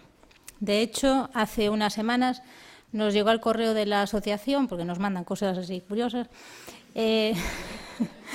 que están formando un partido político y que quieren llegar a tener un escaño en el Parlamento Europeo para denunciar que España vulnera los derechos de los hombres por la aplicación de la ley de violencia de género.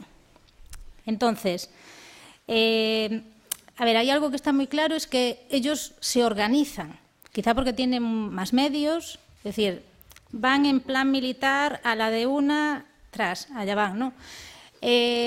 No creo que debamos adoptar ese modelo, porque quizá nuestro modelo puede ser bueno e incluso mejor. Yo, siendo de un país que es minifundista, creo que el minifundio puede funcionar muy bien.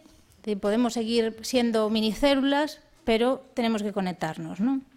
Yo creo que hay algunos aspectos que son fundamentales. Es decir, los colegios de psicología, voy a hablar desde el punto de vista de derechos de infancia, los colegios de psicología están tomados por la ideología del SAP. Entonces, todas las personas que haya en este foro y que conozcáis que son tituladas en psicología, por favor, que se hagan activos en los colegios de psicología, porque es terrible cómo se está atacando a los psicólogos y a las psicólogas que hacen informes a favor de víctimas de violencia sexual, cómo se está impidiendo que se evalúe o que se atienda a víctimas de abuso sexual. Es una vergüenza lo que está pasando en los colegios de psicología, sobre todo porque hay un marco internacional que dice que eso no se puede aplicar, ¿no? Y después también creo que es muy importante porque hay un discurso académico fuerte de todas estas ideologías. Es decir, están constantemente haciendo congresos, están conectados, son varias universidades que están constantemente conectándose. Yo creo que es fundamental a día de hoy que nazca un nuevo discurso académico, porque es muy necesario, un discurso académico en el que defendamos todas estas cuestiones. Entonces, yo invito a la... De hecho, pues por ejemplo, la Universidad de Murcia tiene mucho interés en abrir este tema también. Creo que es muy importante que exista una conexión entre unidades de universidades y que esto empiece a funcionar, porque necesitamos una base en la cual empezar a construir algo, ¿no? Nada más.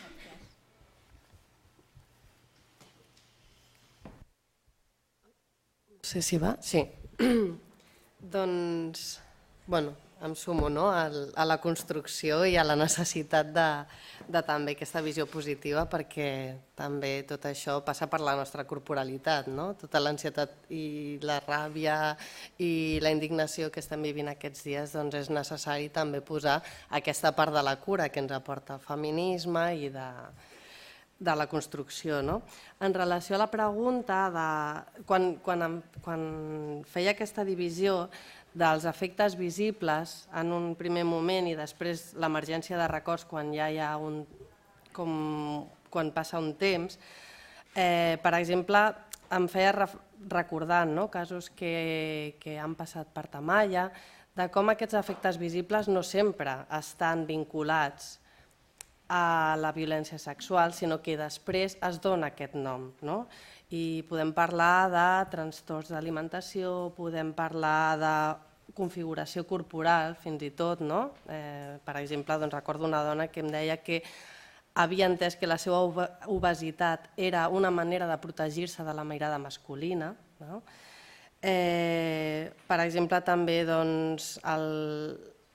a nivell cognitiu, la por als homes, o a nivell de sexualitat de risc, com tots aquests efectes que poden ser més visibles, que són fruit justament d'aquesta vivència de les experiències sexuals. I després, quan hi ha una experiència de treball personal, d'empoderament a través del bon tracte, perquè crec que al final el titular seria aquest, tractem bé a les dones, i que llavors quan es donen aquests contextos de credibilitat, de seguretat, d'empoderament, permet aquesta emergència de records. Què fem?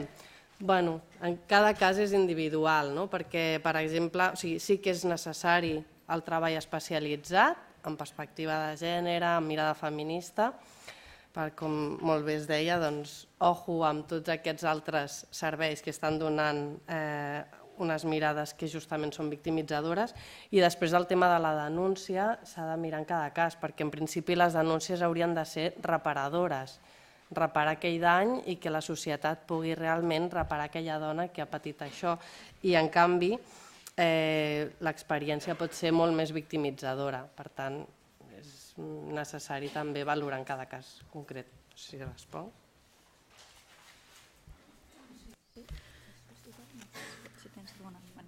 Jo he tret el llistat de coses que sí que podem fer i que tenen a veure amb el tema del model. Un és reconvocar, i això sí que està a la teva disposició, o sigui, a la teva capacitat de... hasta que dure, hasta que dures. Esto borrar-lo. Que és convocar el grup de treball de la Comissió Nacional de Violència Sexual perquè comenci a treballar el nou model. Jo crec que això ho hem parlat diverses vegades i jo crec que és així. És agafar també, crec que és una bona experiència, i aquí estan les companyes del Consorci i del Departament de Salut, que està fent l'Ajuntament respecte a l'avaluació del circuit, en el que, igual que l'avaluació general de Catalunya, posés en evidència posés en evidència de que hi havia una sèrie de mancances que tenen que veure més amb l'organització i no tant amb el tema dels recursos i que s'està fent i que jo, amb una altra de les companyes, estem participant com a organitzacions representant al Consell de Dones de Barcelona. En el sentit, crec que és un model de fer un grup que és el grup promotor per un canvi del circuit. Jo crec que seria idoni, no? Amb la Diputació exactament el mateix, no? O sigui, hi ha una sèrie de protocols i una sèrie d'actuacions de formació i de protocols que s'estan realitzant, és parar i realment revisar amb tota la gent que està fent aquestes formacions i aquests protocols realment com ho estan incorporant. I si em permeteu alguna cosa que pot sonar molt lleig, que té a veure amb... Molt lleig perquè sembla com de control, pero para eso pagamos a las instituciones también, quiero decir, para que hagan ese papel, no solamente de que nos repriman con las policías y los Mossos, que es dotar d'eines reals, en el sentit de no autoritzar en aquests moments que un protocol de violència masclista no ho incorpori. Vull dir que no validar-ho, no anar a una presentació i no dir pues esto lo valido porque lo ha hecho el municipio, sinó realment si aquest municipi no té capacitat real de fer un protocol en el que hagi incorporat aquestes històries, de dir-li, vale, pues te doy un año más, te financio una formación, te financio lo que sea, si cal, i te faig un acompanyament per poder-ho millorar. Ho dic perquè el tema de les ordenances està molt bé, si has fet un treball previ. El tema de les ordenances, amb el tema dels espais, pot ser interessant. Jo crec que és un element que no estava incorporat en la filosofia de com penalitzar l'assetjador i que no té a veure un assetjament des de la perspectiva exclusivament individual. Amb això vull dir que està bé si això va acompanyat de que no estem parlant d'un assetjador individual, sinó que estem parlant com un rebuig real i social. I crec que per poder-ho fer, que no siguin individualitzar conductes, ens queda encara molt. Jo crec, i això sí que t'ho demano, Núria, no dependrà de tu, perquè dependrà del Parlament que surti, jaja, jo crec que la llei ara és millor no tocar-la, si no forma part d'un procés realment d'un nou país. Perquè hi ha forces que tothom coneix, l'EAC, Ciutadans i PP, que tenen un model en aquests moments que a l'estat espanyol estan apretant i han apretat precisament amb discursos fonamentalistes. I em sembla una mica perillós. Una mica de perillós a Catalunya i a l'estat espanyol. Vull dir que jo també estic fent lluita política respecte al tema de l'estat perquè hi ha alguns temes que tenen a veure amb fonamentalismes religiosos, fonamentalismes de garantia de drets sexuals que està en lloc. Amb la qual cosa, jo crec que ja tenim eines suficients. Crec que, efectivament, com deies, Núria, el tema del programa ha de ser qui lideri i veure no solament el model d'abordatge de les violències sexuals, sinó el model d'abordatge de les violències masclistes, que segurament és el que s'està posant en lloc amb l'estudi del tema del circuit, però també amb algunes de les coses que totes les que estem aquí presents podem dir. Amb la qual cosa, jo crec que és complir les eines que ja tenim. Tenim uns estàndards que no estan dotats, tenim uns grups de treballs que han deixat de funcionar. A nivell laboral podria parlar amb totes les situacions, com tu comentaves també amb les dones amb situacions de capacitat, de discapacitats, però també amb totes les dones joves, amb totes les dones amb les dones immigrades, amb determinades característiques d'exclusió, amb les dones preses, amb les dones amb problemes greus de salut mental, com està tot aquest abordatge. Jo crec que tenim eines, tenim la guia i jo crec que sí que tenim que fer-la efectiva. Jo, com a optimista política que soy, creo que para poder hacer eso no necesitamos subvenciones, sino necesitamos realmente coproducir esas políticas. I crec que també tenim les eines suficients com per poder-ho fer.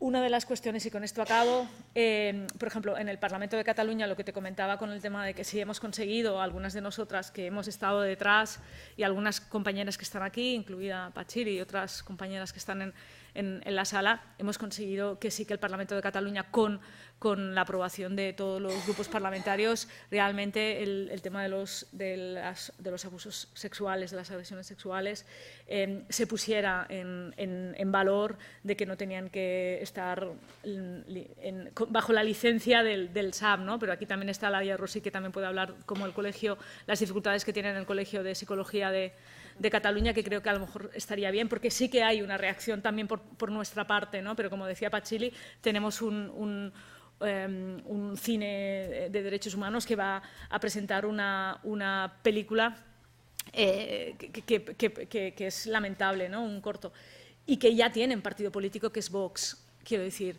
lo digo porque no nos olvidemos que Vox también está alimentando o ha alimentado, por ejemplo, está ayudando a la financiación de esta película, etcétera, etcétera. Lo digo porque creo que es interesante que conozcamos también las raíces del patriarcado y que conozcamos, insisto, que los fundamentalismos más arcaicos están condicionando. Entonces, si quieres, luego te pasamos también. No sé cómo lo van a vehiculizar o cómo, en esta situación de cosa rara que tenemos de represión, porque yo creo que era una buena estrategia y habían cosas concretas, ¿no? Que también dio pie a una reacción ultra bastante importante sobre algunas de las cosas que decía el Parlamento en una de las mociones, precisamente para el tema de los abusos en menores. Te la hacemos llegar. Bueno, estem així a punt d'arribar a l'hora i, per tant, per tancar, simplement dues coses. Jo crec que una opció bona és tenir l'optimisme polític que té la Montse Pineda, però fins i tot si no ho tenim, si som d'aquestes persones més aviat pessimistes, podem plantejar el mateix. No cal pensar que... És a dir, jo crec que efectivament el que hem dit des del començament, jo tinc la sensació que lluny de dir que estamos mejorando, que estamos en una situación en que cada vez más se reconoce, tinc la sensació que l'ofensiva retrògrada és molt forta i en aquest sentit, de nou, no es poden separar els fonamentalismes polítics del fonamentalisme que ens afecta, el fonamentalisme de gènere. Són els mateixos. Cada cop que mentre hi ha governs més autoritaris a tot arreu del món, això vol dir un endarreriment per a les dones, un retrocessos importants en drets. Les coses no es poden separar. I això no és només a nivell de l'estat espanyol, això és un fenomen molt més estès. Fins i tot instruments que tenim ara, com el Conveni d'Istanbul, que va estar aprovat el 2011, doncs igual avui no podria ser aprovat a nivell internacional. Hi havia fa un temps un grup de feministes arreu del món plantejant fer una convenció internacional contra les violències envers les dones. A nivell de Nacions Unides això no és possible en l'escenari actual i fins i tot si fos possible potser seria una convenció tant de mínims o fins i tot de retrocessos en relació al que tenim avui en dia. Per tant, jo crec que és, com sempre, en els feminismes cal anar assegurant cada pas i sobretot reforçant les eines que tenim, fer-les servir fins i tot en la seva imperfecció, fer-les servir per arribar cada cop més lluny, cada cop en aquesta comprensió àmplia de les violències sexuals, que al final la retallada, on comencen les d'un tipus, la física, i on comença la sexual o la psicològica, són unes fronteres que tenim més aviat al cap i perquè necessitem classificar d'alguna manera, però en les experiències de les dones no tot és tan separable fins on arribava un tipus o l'altre. Les violències masclistes ens atravessen la vida i ens atravessen políticament i, per tant, crec que l'exercici de no fer també separacions amb el que li passa a la dona del que li passa a les criatures és un pas endavant perquè, en aquest sentit, la idea que també ens recorden les denúncies múltiples de moltes dones és que una dona sola no pot, però moltes dones sí que podem, perquè encara les dones no pesen tant a nivell social com la veu dels homes. Per tant, necessitem totes les nostres veus juntes per poder aconseguir ser escoltades i, no sé si transformar, però com a mínim defensar-nos. Moltíssimes gràcies a totes, a les de la taula, que sou fantàstiques, i per haver vingut. Moltes gràcies.